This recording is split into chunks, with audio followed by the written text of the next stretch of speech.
Okay, good day to each of everyone of us. Mga kaibigan, mga kaigsunan, Sabado karon pizza dos sa bulan sa August, no? Ug mga adlaw ato simbahon ng Dios ug nining oras tagaan nato panahon ang Ginoo sa pagdaig pinagi sa mga alawiton. Niya akong commander sa kilid gamusgot kay wala siya ka himo po content niya ha. O magjuit mi karon nga laikson nga mo ang pag-awiton na may tungod kini sa It is well with my soul. So mga kaigsunan, atong saksihan mga kaigsunan.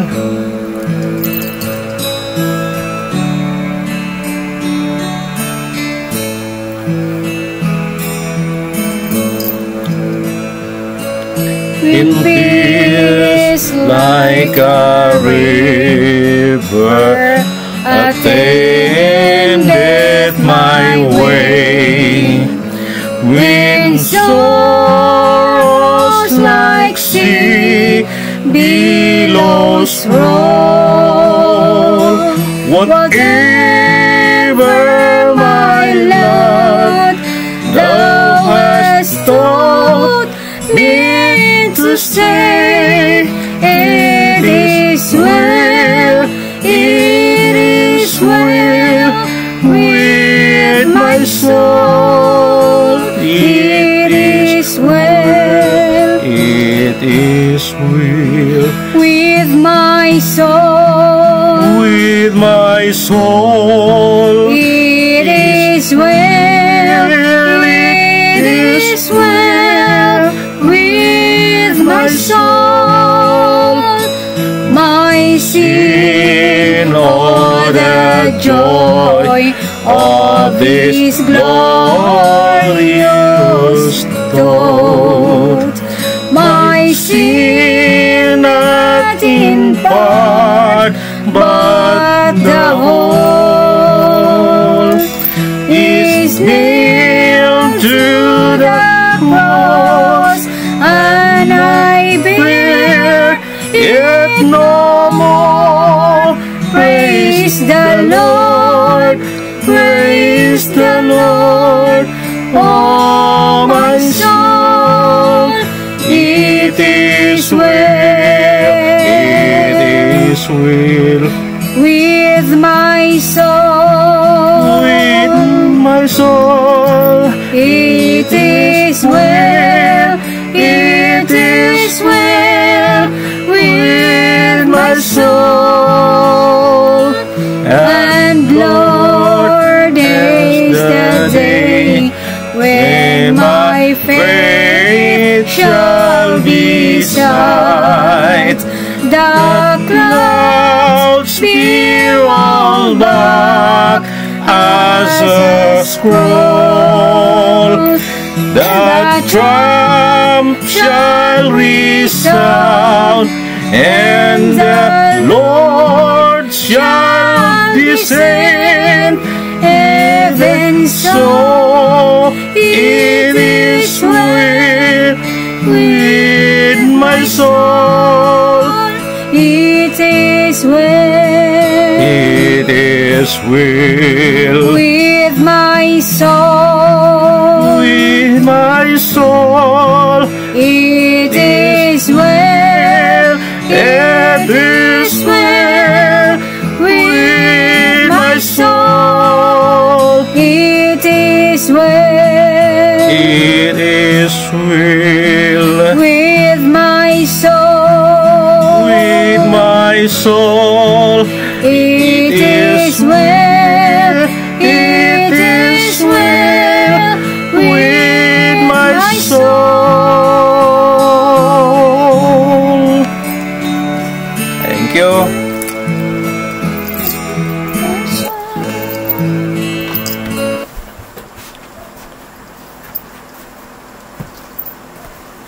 Okay mga kaibigan, salamat sa inyong pagpakinig. Hinaot nga na-bless ka mo sa pagpamati sa gamayng talento nga mong gina-share karong taknaa o mamalandong ta sa makadali igala igsoon na sa pulong sa Ginoo o nga ato nga subject karon matud pa dinhi gikinahanglan nga mahitabo kining tanang mga butanga. Naunsa ning mga butanga nga kinahanglan mahitabo igala igsoon? Ang kining mga prophecy sa atong Ginoo in advance, no? Foretelling, ito pa sa English, prophecy, that is foretelling. O nagkaanam-anam na gyud og kapulpil higala igsoon ang mga gisulti sa ato ang Ginoo.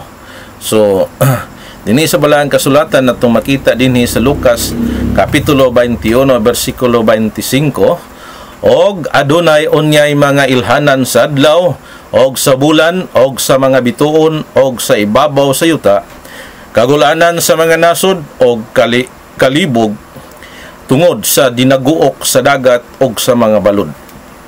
Matthew chapter 24 verse 6 to 7, og makadungog kamo og mga gubat og mga dinungog-dungog nga mga gubat, magbantay nga dili kamo mga lisang, kay kinahanglan nga manghitabo kining tanang mga butanga apan dili pa mao ang katapusan, kay magatindog ang nasod batok nasod og ang gingharian batok sa gingharian, og moabot ang mga gutom og mga kamatay og mga linog sa mga nagkalaing-laing mga dapit. Dalaygon ang pulong sa Ginoo nga atong gibasa sa di palang dugay og sobra na 2,000 kapin ka mga tuig ang nilabay sukad sa pagsulti ni Ginoong Hesukristo niini nga mao nga pulong, o atong nakita igala igsoon nga nangatuman na gayod, no? Ngani adunay mga ilhanan, no? Diha sa ibabaw sa yuta, ilhanan diha sa adlaw, bulan, o adunay mga kagulanan ang mga kanasuran tungod sa moong mga kalamidad, mga kaigsunan, o kalibog tungod sa dinaguok sa dagat o sa mga balod, o dili na gyud normal higala igsoon, gamay lang ulan lunop dayon, unya dunay linog nga kusog kayo, ngani bag-o lang naigo sa tsunami ang Japan o ang Russia naigo sa 8.7 nga magnitude sa maong linog, mga kaigsunan. O ang balang kasulatan nagpahimangno kanato nga dili daw ta angay nga malisang, kay kinahanglan mahitabo kining tanang mga butanga. Dili pa daw ni mao ang katapusan, kun dili sinugdanan pa lang kini sa kasakit tungod kay ang mga tao magantos sa kagutom tungod kay ang dating sa kalibutan inflation, baga kayong kwarta gamay kay balyo, o kaning gitawag pod nga starvation, nga rin gutom sa nagkalain-lain nga dapit. Muna mga higalaigson, atong pamalandungan ang atong panahon karon, ug angay ta nga mangandam o maghinulsol sa angay hinulsulan, o ang atong preparasyon kinahanglan nga mag-under kita sa law of cleansing aron andam ta kanunay sa pagsugat sa ato ang manluluwas nga mao si Ginoong Hesukristo, ug dili ta maulaw tungod kaya dili ta hubo niya sa pagsugat niya. Gusto atong Ginoo nga anaa pa kanato ang bisti sa pagkamatarong aron nga bistihan ta niya sa literal kanang bisti nga ihalop niya nga mao ang divine body. Usa igalaigson wa na makuyigong panahon kini inyo ubos lagad, manamilit kaninyo, o hanggang sa muli magkita-kits tayo igalaigson, o ang atong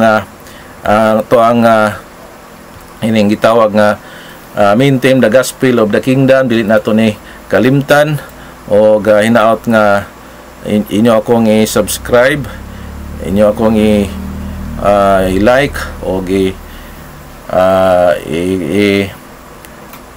i-subscribe sa YouTube channel nako sa Armery67, o sa ako ang FB page, o i-share usab niyo higalaigson. Daghang salamat, o bye-bye.